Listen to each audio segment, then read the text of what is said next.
What's up guys, it's Tommy here and welcome to the latest Liverpool transfer news update video, and we will talk about Lavia and also Liverpool's plans in the transfer window, but also we will explore why on earth are Liverpool so slow in this transfer window. More and more Liverpool fans, including myself, are growing very tired, very frustrated because we are 1 week away from the Premier League start against Chelsea and we still don't have a proper defensive midfielder who is fit and ready to start against Chelsea. At this stage, it looks like Curtis Jones will play as our main defensive midfielder against Chelsea, which is a situation where Liverpool didn't want to find themselves in, especially because we have known for 3 weeks that Fabinho and Henderson are both leaving, and they were our two main experienced defensive midfielder options. Bajcetic and Thiago are back in training this weekend, but they are still a few weeks away from being match fit, especially Thiago. Maybe Bajcetic can be on the bench against Chelsea, but even if we sign Lavia in the next week, will Jurgen Klopp throw him in at the deep end, considering he usually takes a few weeks for these new players to bed in? But let me know, what do you think about FSG, what do you think about Liverpool's transfer business so far, and also what do you think, why are Liverpool so slow in the transfer window? The good news is that Neil Jones is reporting that it's likely that Liverpool will make a third bid for Lavia, and it will be probably close to what Southampton want. But why on earth did Liverpool wait weeks to conclude this Lavia transfer? Surely it would have been better to get this deal done as soon as we knew Fabinho and Henderson were leaving, and then Lavia could have an additional 2 weeks of preseason training with the squad. Neil Jones is also reporting that Liverpool have already offered more than what they value Lavia at, so there is a good chance that they will end up reaching a compromise now with Southampton. And according to Neil Jones, who is a very respectable, reliable Liverpool-based journalist, Liverpool need at least 3 more signings, 2 midfielders and 1 centre-back. And maybe Liverpool have been caught out cold and surprised by both Henderson and Fabinho wanting to leave, and maybe Liverpool didn't have a transfer strategy or transfer plan in place. And it was well documented after we signed McAllister and Soboslai that Liverpool will only sign another midfielder if a midfielder leaves. But we have known this for 3 weeks, and honestly for 3 weeks Liverpool had enough time to really identify their transfer targets. But mainly the problem is, I think, that the players that Liverpool really like, the likes of Moises Caicedo, Tchouaméni, Bellingham, even before he signed for Real Madrid, they are out of our price range. And the other guys that we really like are not exactly the type of profile of a player that we are looking for, except for Lavia. Khéphren Thuram, not an out-and-out defensive midfielder, not similar profile to Fabinho. Manu Kone, he's injured. Ryan Gravenberch, again, not the same profile as Fabinho. He's more of a box-to-box midfielder, and we don't really need those. The Liverpool Echo newspaper is also reporting that Liverpool have a left-sided centre-back on our transfer list, with question marks remaining above Andy Robertson's head regarding his long-term capability in this new system where Andy Robertson has to play a left-sided centre-back more often as a proper left-back. The biggest, of course, the biggest target for us was Levi Colwill, who used to be at Brighton on loan. He's now at Chelsea, and with Chelsea having so many injuries at the back, they just signed Levi Colwill on a 6-year new contract. So that forced Liverpool to turn their attention elsewhere. We are also looking, or we're looking at Mickey van de Ven of Wolfsburg, but David Ornstein is reporting in The Athletic, and this is just breaking news, Tottenham are on the verge of an agreement with Wolfsburg to sign Mickey van de Ven in a package approaching £43 million, which is absolutely crazy money for a pretty average centre-back. Yes, he's young, yes, he's promising, but he's not Liverpool quality. I would argue he's not even Tottenham quality. And for him to cost £43 million just shows what an incredibly inflated transfer market this is. Probably because of the likes of Man City, Chelsea spending crazy amount of money, and also Saudi Arabian clubs spending crazy amount of money. Van de Ven is a very tall, very big centre-back, but he is not really good in aerial duels, and when you are a centre-back, that's a main problem. He's one of the quickest centre-backs in the Bundesliga, but his aerial ability really lacks, in my opinion. It's also worth noting that Joe Gomez has played at right back so far this season, replacing Conor Bradley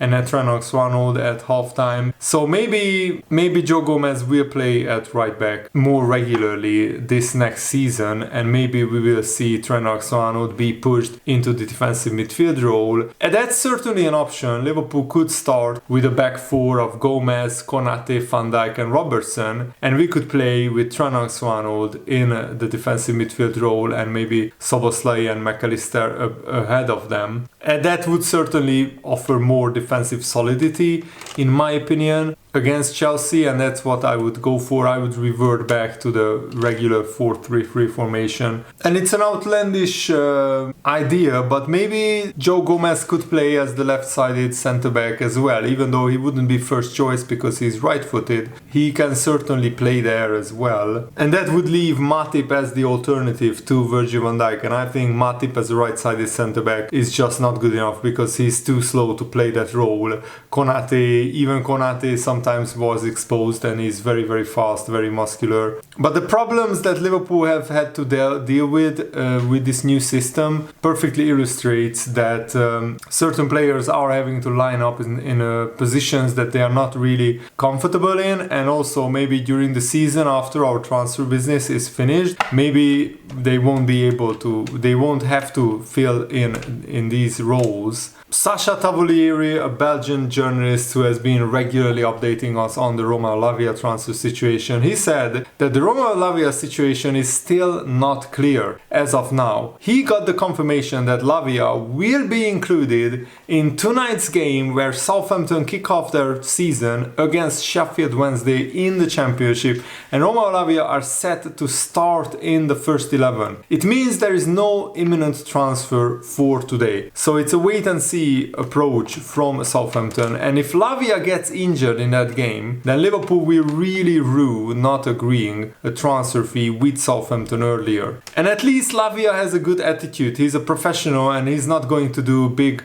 dramatic antics of refusing to play for Southampton, because there is a possibility that Lavia will stay at Southampton. We have to give credit to Southampton. They are very, very tough negotiators. Newcastle actually took more than a month to negotiate for Tino Livramento, and it has been just confirmed yesterday that Newcastle agreed a £14 million deal for Livramento. And Livramento hasn't been a lot more experienced than Lavia. He's also 20 years old, Lavia is 19.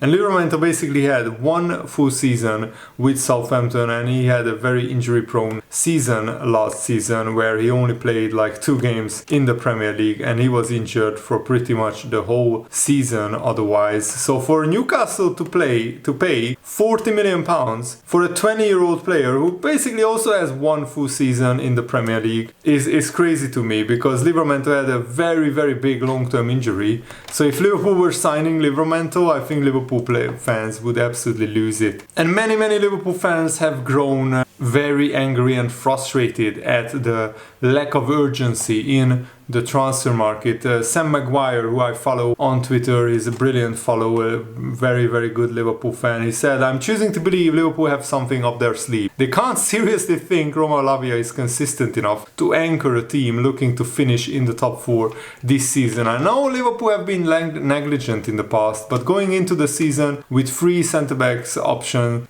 instead of 4, that happened like 3 seasons ago when we had all 3 centre-back options injured, and then Liverpool paid the price. But going into the season with 1 defensive midfielder who is an 18-year-old rookie in Bajcetic with just 2,200 minutes, Premier League minutes to his name, is too risky even for Liverpool. But I'm not panicking until the transfer window closes, because Liverpool still have another month, a little bit less than a month, to complete enough transfers. And this transfer window is of course less than ideal. So many unknown and unexpected things happened, especially the Saudi Arabian clubs completely disrupting and changing the transfer market. And the McAllister and Szoboszlai deals were signings that were expected by Liverpool and prepared for. I believe Jurgen Klopp 100% planned to use Fabinho and Henderson this season, but now that they are gone, Liverpool probably don't have a proper plan in place to replace them.